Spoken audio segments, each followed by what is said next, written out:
What's good, everybody? It's your boy Jamal Haki, and today we're back with another topic of the day discussion. Yes, if you see the title of this particular video, why are you trying to drive my car? People, please. We gonna talk today. We are going to talk today. See, I bet you wonder, what's the purpose of this title? What is the direction of this topic of today's discussion? We gonna go some places, people, right? I'm gonna try not to bring up too much images or anything that I want to incorporate within the video. I just want to go off the cuff, but I'm so inspired. I have so much energy. I'm always inspired. I always have a lot of energy going through me, but it's when I see things like what I'm about to share with you, it awakens something within me. It causes me to want to do something about it. It's like when people have a fight or flight scenario within their minds, the nervous system and how the body works and the mind works. That's what happens when I see these particular things. And so, the purpose of this topic: why do people feel the need to change, redirect, critique, slander, judge, eradicate someone's character? Why do people feel the need to do that? You see, it's a question that a lot of people have. And if you don't have it, that's fine, right? But at least I can speak for myself. I can't speak for the minds of other people, but you can get a good gist of people wondering that. Some degree, but for the most part, people fall more so in the lines of the doing. They fall more so in the lines of, being the perpetrator, being the person that's doing more so than the victim. Some people find themselves in both. But again, why do people feel the need to really critique, judge, talk about, bash, eradicate a person's character? We really need the answers to this, right? There's been some things that's been coming up, right? One of the first things I want to show you is this particular image right here. I was watching the Vic Mensa Breakfast Club interview because I wanted to see it, all right? It's not that I'm a particular fan of Vic Mensa. I do like some of his songs. There's this negative stigma going on around his name, especially after the whole thing with the XXXTentacion stuff that he did at the BET Awards with the Cypher, right? People, without even listening to a word of what he's saying, are disliking his video, disliking who he is, and before they even hearing, not what he said, right? Talking about present day now, December now, recently interviewed now, disliking it. So it makes you wonder, why are they disliking this video? I want to hear what this man is saying. I'm listening, right? I'm listening. I'm in tune to what this man is saying. And yes, there are some parts you can say it's touching, but again, when he's talking about what he's talking about, that's how he personally is. That's how he felt. That's how he's personally feeling, right? If you disagree with what he's saying, that's fine, right? Then you can offer your rebuttal or something else without slandering him as a character, because he didn't slander another person. You get what I'm saying? Right? Especially in that interview. Especially in the interview. Right? And so, if you see this image that I have right here, but the comment says, this man did a rebrand that literally nobody asked for. What does that mean? Listen to the words that person is saying. This person did a rebrand that nobody asked for. So this person is literally directing this comment towards Vic Mensa, right? But more importantly, this person feels entitled. They feel entitled. They feel as though another person has to ask them to rebrand themselves. Why should I have to ask you to change myself? Why should I have to notify another person if I want to upgrade myself? If I want to change my way of thinking for the betterment of my future, for myself, for things that I want to be in alignment with? Why should I have to ask you, do I need your validation?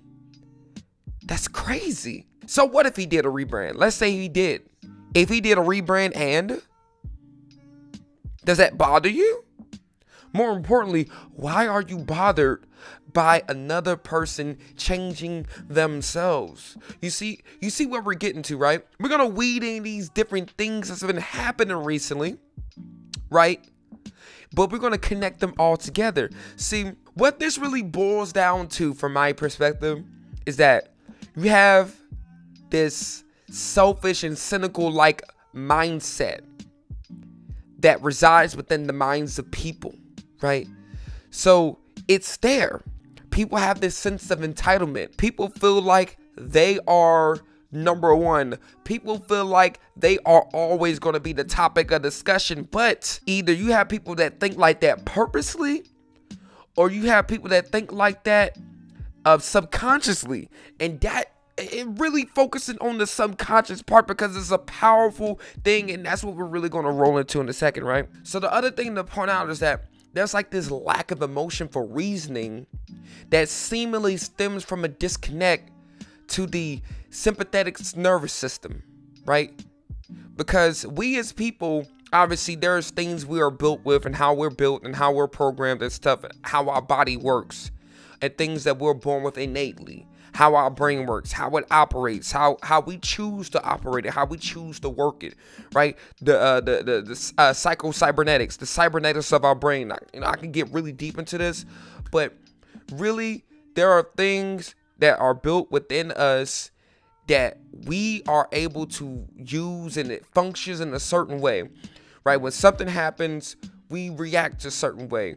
Right, it makes us feel a certain way. We have emotions inside of us. You know, we feel with emotions, and obviously, with it being inside of us, we are in control of our emotions. But the thing is that when there's this disconnect, when there's a lack of something, it's hard for us to be sympathetic or have empathy for something when we don't even have that full-on connection to ourselves, right? So reason why I'm saying all of these things, reason why I'm bringing all of this up, is because when we're trying to have that conversation about this thing, when we're trying to have this conversation about the mindset of people, when people are thinking like this, having a cynical and selfish like mindset, when we're trying to have that conversation and we want to not necessarily critique, but we want to, you know, help someone, alert someone, notify someone on what they are doing in terms of their behavioral patterns, it's hard for that person to see fully of what they're doing because they are completely unaware of their own behaviors. But the thing is, once again, why are they unaware of their own behavior? It's because it's been multiple years doubled down, exponentially compounded on the habits and behaviors and all the things that they've been doing. Those things have been beaten into their brain by repetition. Because if I keep doing a certain thing, whether it's good or bad, it's gonna eventually become a what? A habit. It's gonna eventually become embedded within the subconscious part of my mind. And I'm just going to be doing it on a daily, weekly, monthly basis. And I'm going to be unaware of it because I'm disconnected to myself. I'm disconnected from myself. And it's going to continue happening. So these certain behavioral patterns that people are falling in, these characteristics that people have, characteristics that fall within the category or fall within the diagnosis of someone being a sociopath, right? That's stuff like that is going to continue happening for people unless there's that change. But I can't change myself if I'm unaware of myself, if I'm unaware of the things that I'm doing. How exactly can we take someone, pretty much notify them, alert them on what they are doing in terms of their behavioral patterns and all that makes them who they are based off their way of thinking subconsciously, because these behaviors are embedded in their brain subconsciously, and they're doing these things out of habit. It's habitual. These things are habitual. So how can we literally notify them, help them, guide them, help them be able to become more aware of themselves, for them to then come to the realization that some of the things that they're saying may not be the best things that they should be saying out loud. It may not be the best things they should be typing on the internet. So if you wrap that part up, this onslaught on people is going to continue, right? And to even double down on that, reason why this onslaught is going to continue, because the onslaught on oneself is going to continue. And reason why that is going to continue, because if I have this disconnect to myself, if I am unaware of myself, if I do not know who I am as a person, that means I am truly not treating myself the way I should be. And if I'm not treating myself the way I should be treated, how am I going to have a certain level of sympathy or empathy to even care about how I'm treating another person? So the same energy that I see that's getting put out there, either by me, again, I'm speaking generally, but either by me or by another person, that means it's okay for me to fall in line, because I don't have some type of proper morality or some type of proper system set up within my brain or within my head to know what clear direction to move into, to know what clear direction to move towards. I don't even have those set goals and things in mind for me to do the right thing. But I know a person can question, say, hey, Jamal, what exactly is the right thing within this world? You know, there is a right thing, and some right things can be subjective, but that conversation is for a different topic. Reason why I'm trying to have this, right, this conversation, is because it's going to continue unless we have that increase in a level of awareness for not only our surroundings, but for who we are as people, right? Because this slandering like thing, people going back in the past trying to dig up certain things to call people out, that doesn't say anything about that person that you just dug up information on. That actually says more about yourself.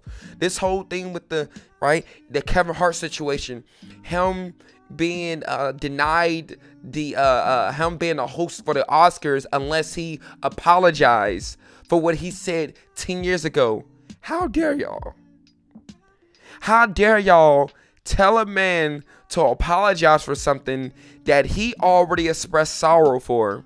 It's so easy to attempt to try to kick a man in the face when he's down. I'm not saying Kevin Hart is down, right? But there's other examples where when someone is down, people are really quick to kick that person and push that person, because all they're doing is they're projecting how they truly feel. They're projecting the image of themselves. It's out of fear. False evidence appearing real. People are doing things subconsciously, and they're doing things out of fear. It's something deep inside their mind that's causing them to do these things, from bullying to slandering to trying to eradicate someone, like character, trying to literally, in today's term, cancel someone. Why are you trying to do that? Why are you putting so much energy into trying to literally write someone off when you could be putting that energy into helping that person? Help your brother. Help your fellow sister. If you see somebody down, you see somebody down on the ground, you see them wheezing, breathing hard, struggling, we should be helping each other. Why are people so quick to shoot somebody in the foot to put them down? Do you want less people around? Do you want them to feel how you feel? You want people, just because you feeling down, you want them to feel down. You may not know that. You may not say that to yourselves, but you're saying that. That's sad. Stop doing that. It goes back to this lack of awareness that I have. If I have a lack of awareness for myself, again, all these things that I'm saying now, it may register to the people listening, but it's a difference between hearing me and listening to me. Because if you hearing me, it's going in one ear and out the other.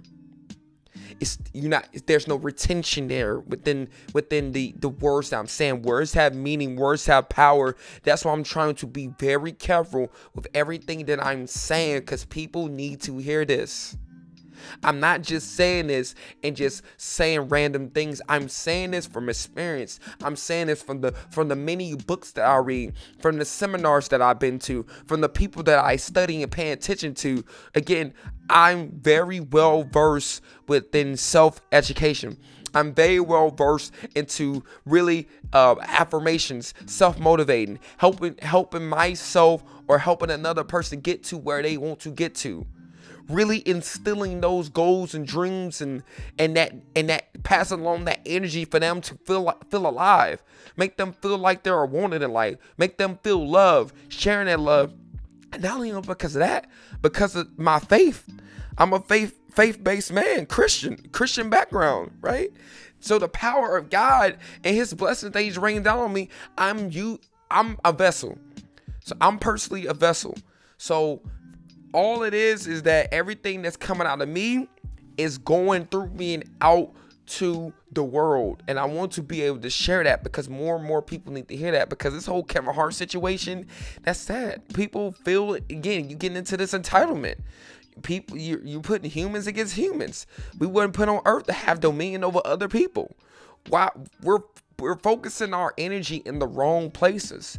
Like Childish Gambino said, and one clapping for the wrong reasons. Just like the title of what this video is, why are you trying to drive my car? Where's your car at? Do you even want to drive a car? Right? People literally try so hard to just reach for something. They're reaching for the opportunity. They're reaching for something. They're trying to get their name out of there. They're trying to get known. They're trying to be this. They're trying to be that. They want to be like this person. They want to be like that person. People are bullying people not because they want to bully, but because they want to fit in. They want to be part of the in crowd. Like, just stop. Do you know who you are?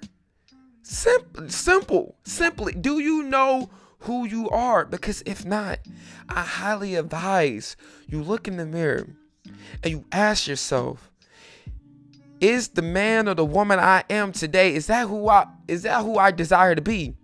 If not, do you need to start focusing and redirecting that same whatever energy that you're outputting towards that direction, towards this negative direction, towards being a pessimistic thinker?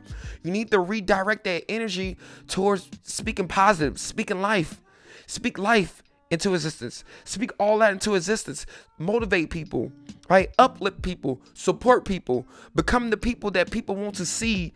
They want to see people shine. They want to see you shine. If you want to see, like, be that person for people. Because I know that you will want to be that person for yourself. And again, to wrap everything up, I say all that to say this, right? Everyone is going through something. We all have adversities of our own, right? There is not one person on this earth that doesn't have any adversities, right? There's no such thing as perfect. So we don't have to view people as perfect. And there's cases where you have someone who already thinks lowly of themselves, and again, subconsciously, when they view someone as perfect, it's very easy for that person to try to tear that person down, to make that person in their mind as human as they are, to make themselves feel as low as they are. So basically, you're just as human as me. And it's easy to point out the flaws in people when it's highlighted within the social media, when it's highlighted on the internet. It's easy to point out the flaws. It's easy to talk about someone else's flaws because no one is talking about yours. Just because it's easy to highlight another person's flaws based on how famous they are, it doesn't take away from the fact that we have flaws ourselves. And so if that's the case, then we're all human. No one has any more blessings than the next man. We all have room for improvement. We all can do better in life. But in order for us to do better, we gotta want better. We got to seek better. We got to yearn for better, the betterment of not only for ourselves, but for the community around us, for our city, for our state, for our country, for politics, for the economy, for our physical nature of our body, for the spirituality, for our mentality. I can keep going with this thing, but we got to want for the betterment of literally this whole entire universe, because again, energy is neither created nor destroyed. Everything is made of energy. This energy that we put out into the world, do we want to put out negative energy, or do we want to focus on putting out positive energy, right? Think about the moments when you put out that positive energy. What happened within your life, right? Times when you were smiling and you was thinking about doing good things, and you was focusing on doing good things. Look at all the things good that happened within your life. Think about that stuff. Go to my video how I set unlocking your success code. Go to my video of how to overpower stress within a week. Go to my video on how to invest within yourself. All these things are very important because I'm talking about real life issues that can apply to anyone that's watching this video. And that's it for the video. Some of the takeaways that I want people to really take away with is the man I am today. The man I was yesterday may not be the man I am today. So that means that I can always grow. I don't have to be the person I was in my past. The past, all that I've done in my past led me to where I am now. That is correct. But every second that passes, time waits for no man. So that means I can take control of my life. Right? There's two worlds. Again, these are takeaways. There's the inner world and there's the outer world. The only thing I personally have control over is the inner world, my inner self. I have no control over the outer world. That means any and all that's happening in the outer world, it should not bother me. It shouldn't bother anyone. Anything that's happening within the outer world, you see something happening to somebody famous, why is that affecting you? Why is that bothering you? You're too heavily invested into another person's life and not your own. You got to stop that. You got to redirect how you think, reprogram how you think. Are you in control of how you think? The subconscious part of your mind is very powerful. It doesn't know the difference between something that's real and a vividly thought imagination. So you know what that means? You better get to thinking. You better start thinking long and hard, and start thinking powerful thoughts, and start trying to will these things into manifestation, because you can truly do anything you put your mind to, because you are awesome. You are powerful. You're a strong person. And if you're watching this video, that means you have this strong desire to grow in life. You have this strong desire to listen, and you're seeking knowledge in life because you want to grow. You want to be more than who you are now. Thank you very much for watching this video. Make sure you like, comment, subscribe, do all that good stuff. Hit the bell to be notified. And if you're new to the channel, man, make sure you check out the affiliate links down below. Check out this wonderful book. I'm sharing with you some gems. I'm sharing with you some jewels. It's a story. It's a powerful story. It's her energy. Again, talking about all these things, this analytical attack on the mind. Join the Discord server. Let's have this conversation. Leave something in the comment section. Hit up my email. Ask me questions. And that's it for the video, man. It's your boy Jamal _Haki. Peace out, man. Peace out.